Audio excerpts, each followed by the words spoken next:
できないじゃない、やるかやらないかです。どうも皆さんこんにちは、レッドです。本日の動画はですね、こちらです。シルビアのマフラーワンオフ加工です。前の動画でね、私はこのマフラーだけは気に入ってるって言ったんですけど、一般的に販売してるマフラーでの話です。理想を言うとですね、今片方出しのマフラーなんですけど、左右出しのマフラーが理想なんです。一応左右出しのマフラーはね、シルビアで売ってるんですけど11万円ぐらいするんですね。そして左右出しにする時に、もともとこっちマフラーが取り付けれる設定じゃないので、どのみち加工しないといけないのであれば自分で作ってしまえばいいんですよ。そこで今回用意したマフラーがこちら、じゃん。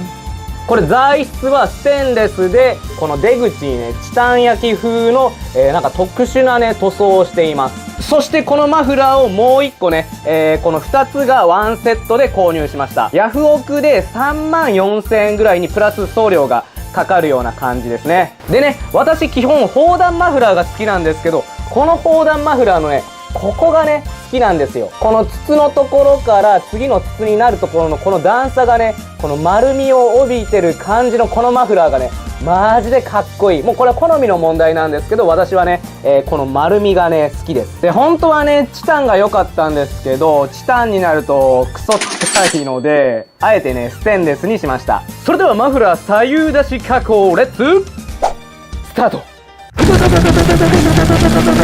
今回はシルビアのマフラーを左右出しで作っていきたいと思います。果たしてうまくできるのでしょうか。まずはマフラーを外していきます。このマフラーハンガープライヤーが最高だぜ。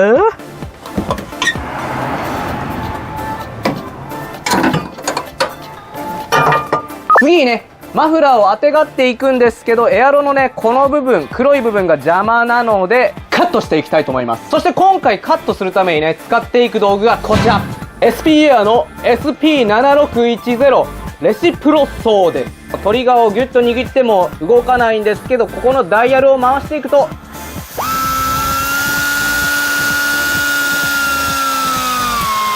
スピード調節ができるんですね。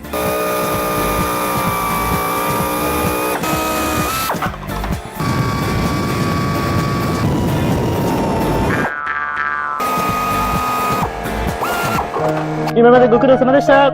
そしたら中間パイプを作っていきます。で62ファイと思って購入したらね、フランジがここまでは刺さるけどね、もう1本がちょっとね遠すぎて刺さりません。なので今ついてるマフラーのフランジのこの根元の部分を内側にね少し拡張します。こちらトネの棒グラインダーを使って穴の拡張をしていきます。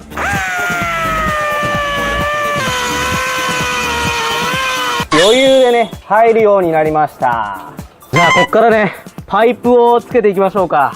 ここぐらいから分配できたらいいなーって思います。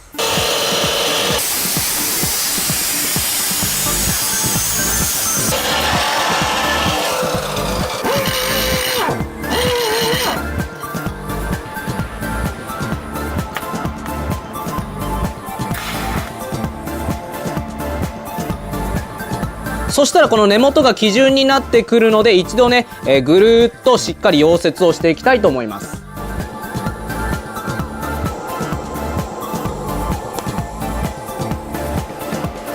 こんな感じに根元ができました。そしてマフラーがねここに来るので、ここで分岐を作っていきます。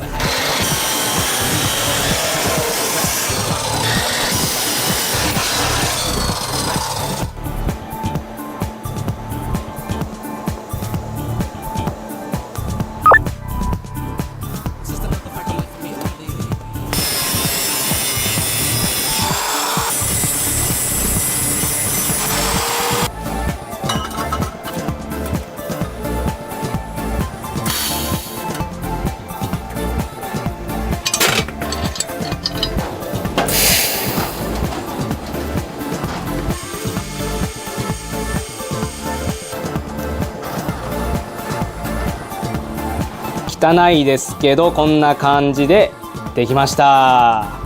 この出口のところにフランジをつけたいと思います。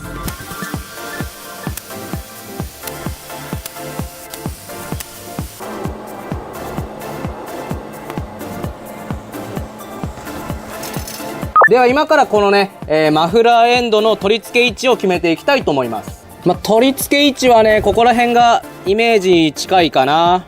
そしたらね、ここにマフラーハンガーのブッシュがあります。でもね、このマフラーにはマフラーハンガーついてないんですよね。そこで登場してくるのがこちら、ステンレスマフラーハンガー12ファイの90度3本セットです。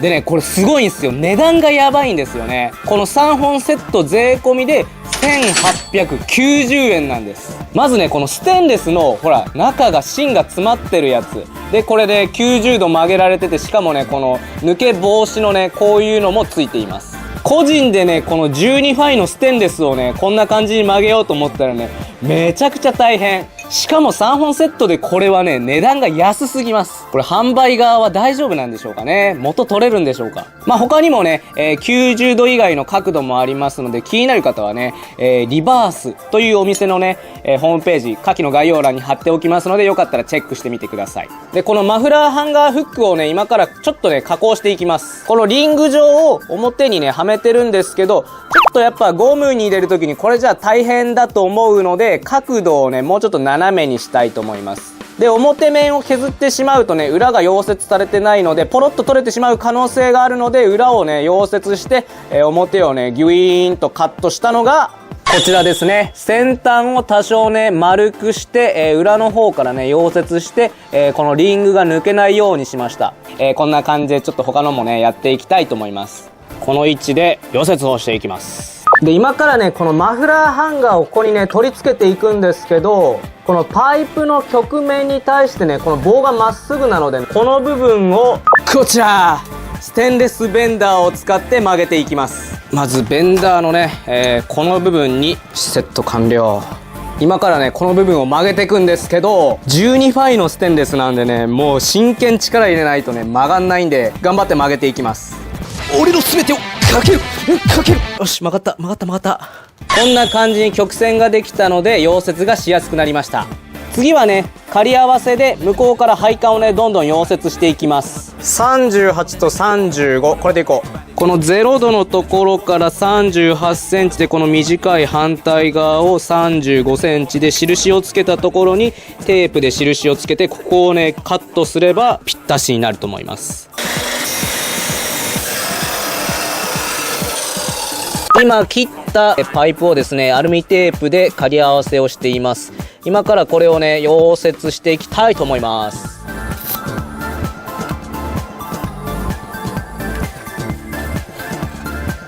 よし。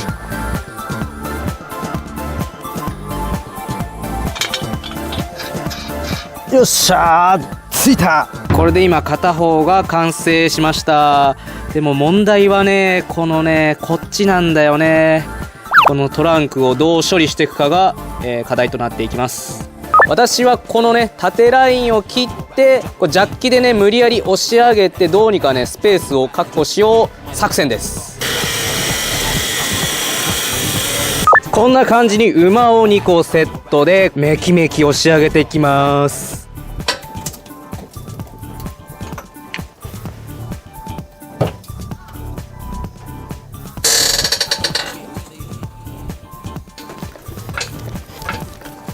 今ね、この手前のプレートをハンマーで叩いて、こんな感じにね、ペターってくっつけました。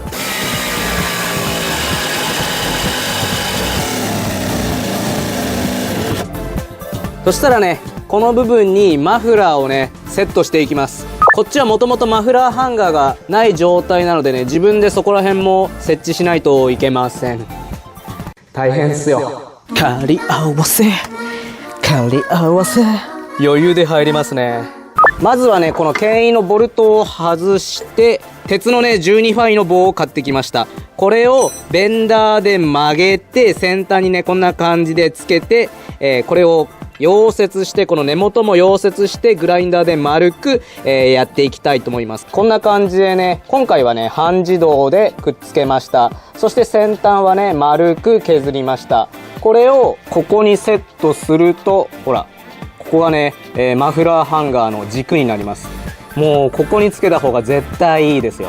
そしてね、マフラーハンガーをもう一箇所ね、こちら側につけたいんですけど、できればね、ボルトオンしたいので、ステンレスのプレートがなかったのでね、この L 字なんですけど、ここはね、ぶった切ります。で、このステンレスのね、マフラーハンガーをここに溶接します。こんな感じにできました。それではこの裏に、このね、ステンレスの当て板をまずね、セットしていきます。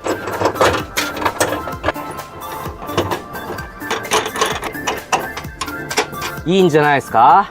こことこっちのマフラーハンガーの位置がね、結構同じような感じになるので、つけた時にこれがダラーンってなっちゃうんですけど、まあこれでいきます。今ですね、このマフラーを後ろから見た時に仮り合わせでつけました。こう全体的にね、バランスを見て、右と左がね、合うようにします。こっちをこう見た時のこのね、長さ距離を測ったのを、こっちにもね、上から見た時にこう被った時のラインで調べて、今これでぴったしです。で、このマフラーのね、この奥行きのこの部分がね、わからなかったので、このセンターであるこの部分から、この部分までの距離が40センチだったので、こっちも同じように40センチの距離をこの部分の基準でね、出してあげました。で、あとパイプの高さとかね、そういうのも計算してね、バランスがよくできたのが、今の状態です。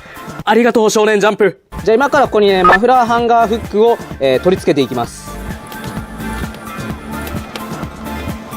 仮り合わせができたので、今度はね、パイプまでね、繋いでいきます。もうこっから早いですよ。配管の仮組みが終わりました。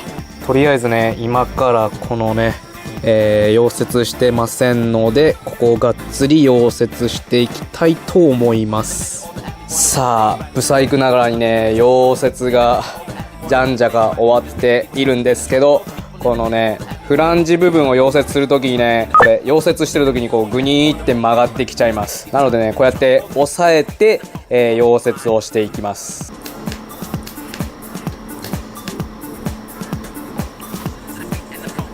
なんとかできました。一応アンダーの部分をですね、ブラックに塗装しました。じゃあね、今から取り付けていきます。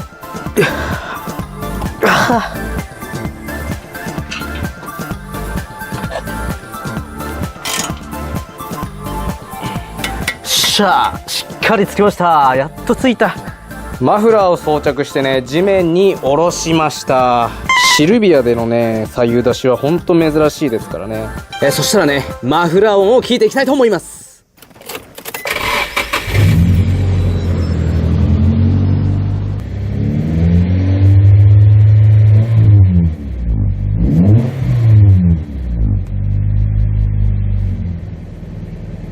いかがだったでしょうか、マフラー作り。そしてこのマフラーをつけてね、完成というわけではなく、とあるパーツをつけて、完成という形にしていきたいと思います。どんなパーツがつくかはね、皆さん楽しみにしててください。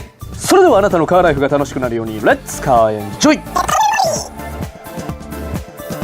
毎週金曜日夜19時より動画の方を配信してます。不定期で動画を配信することがあるので、よかったらチャンネル登録と高評価をよろしくお願いいたします。Twitter、Instagram もやってますので、下記の概要欄からフォローをよろしくお願いします。それではまたお会いしましょう。バイバイ。